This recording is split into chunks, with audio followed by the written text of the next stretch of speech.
One might say that the late 90s and early 2000s were the time when remakes of classic arcade games seemed to be coming out non-stop. In truth, such remakes have been part of the industry from the start, even during the heyday of arcades. Namco was no stranger to remaking their most well-known titles themselves, with games like Galaga 88. Pac Mania would be their next attempt at bringing their classic maze game to a new arcade era, with all the features expected of it. In a year where more complex games like Double Dragon were seeing release, it's a bit of an anomaly in its simplicity, but it still holds up.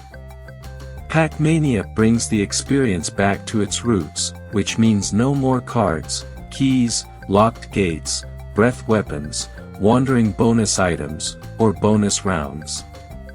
It's just you, an open maze, a whole lot of dots, and 4 power pellets. Just about all the rules work as they did in the original game, with only one major addition, the ability for Pac-Man to jump. By pressing the button provided, Pac-Man will bound into the air and over the questionably existent heads of ghosts. There's a short cooldown between hops, which makes it useful, but not something that makes the game trivial. Along with the bonus items, there's also the occasional power-up that spawns, either granting Pac-Man extra speed or offering a bonus power pellet, if you can catch it. There's 4 new mazes to munch your way through, each with their own look and layout. With each maze, not only do the ghosts get faster, but more of them appear at once, with the final rounds featuring 9 ghosts in the maze at once. 2 new ghosts by the name of Funky and Spunky also appear alongside the classic 5. In later levels, they're even capable of jumping just like you, and while Funky jumps just low enough you can barely pass over him, Spunky always jumps high enough to meet you in midair. On the positive side, with more ghosts means more chances to earn massive points on a single power pellet, with scores reaching far higher than the original game. Fitting the design philosophies more common around this time, Pac Mania has an actual ending. Once you clear all 4 of the mazes on 2 loops, you'll receive a brief ending, before recording your score.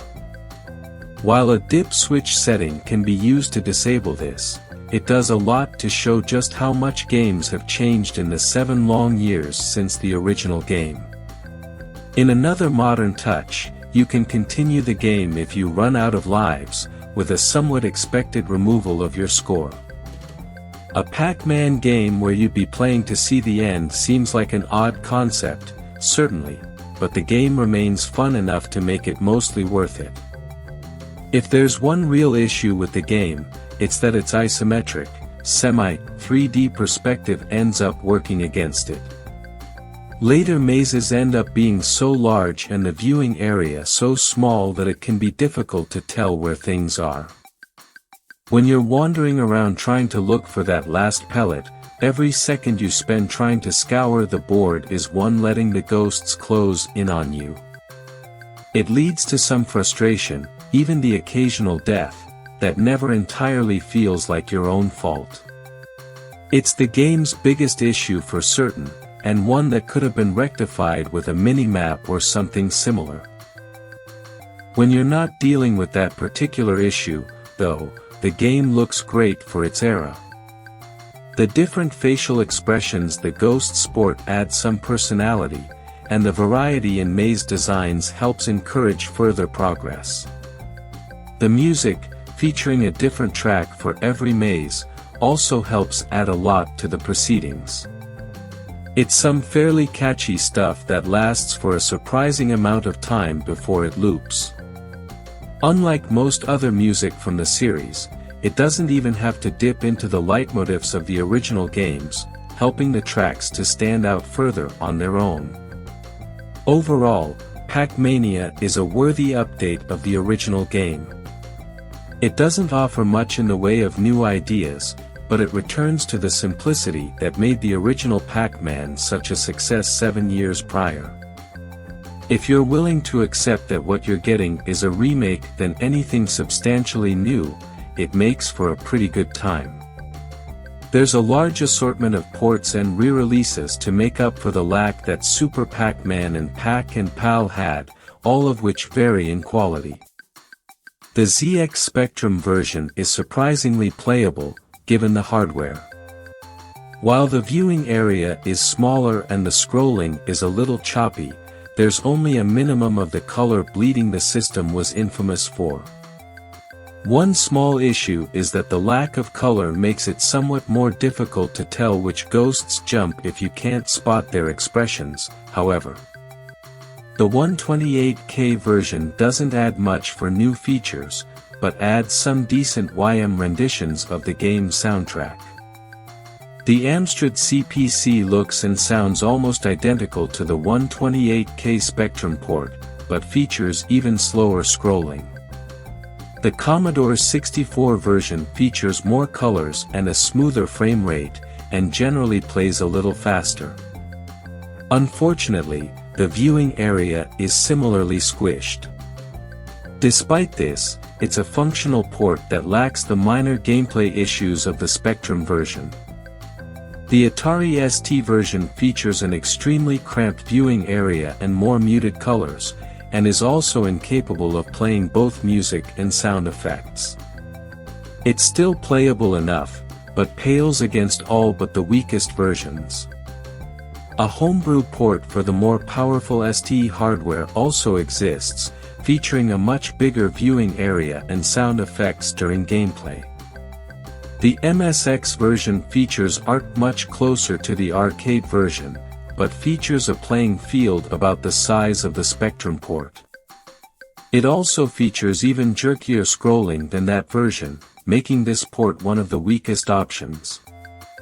The NES version has a somewhat muted color palette and weaker music, but plays well, not suffering the same issues with screen space as other 8-bit machines.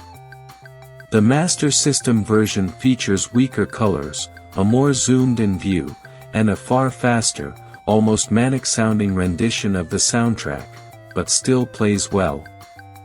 It also features a hidden maze, reached by eating every regular dot on the first maze, and then eating the coin that appears in the center. This will take you to Coin World, a maze where the walls are made of gold coins and every dot is worth a ton of points. More disappointingly, this version features no continues, a rarity among ports for this game. The Genesis version features less colors than most of the more advanced versions. Not only that, but most of the art assets have been redrawn, making everything look chunkier and generally somewhat uglier than most versions. On the gameplay end, it's mostly faithful, with the addition of some extra features. You can now adjust the game's difficulty, which really only tweaks the game's speed. There's also the option for a Pac Booster, which when toggled, makes Pac-Man move faster. This kind of throws the game balance out of whack, since Pac-Man can easily outmaneuver the ghosts with it, and there's no real incentive besides bragging rights to turning it off. Pac-Man Collection on the Game Boy Advance features this game alongside Pac Attack. It would be an almost arcade-perfect port, except for the fact that the view is zoomed in much further, making it much more difficult to see oncoming ghosts. If it weren't for this, it might have been one of the best ways to play the game, short of MAME. On the bright side, this version features some extra options to tweak the difficulty, as well as a series of helpful gameplay tips to read. Finally, the game saw an assortment of re-releases found in an assortment of re-releases, all of which are exact or nearly exact recreations of the arcade game. They include the PlayStation's Namco Museum Volume 5, Namco Museum and Namco Museum 50th Anniversary, for PS2, GameCube and Xbox, Namco Museum Virtual Arcade for the Xbox 360, and as an unlockable in the PS2, GameCube, and Xbox versions of Pac-Man World 2.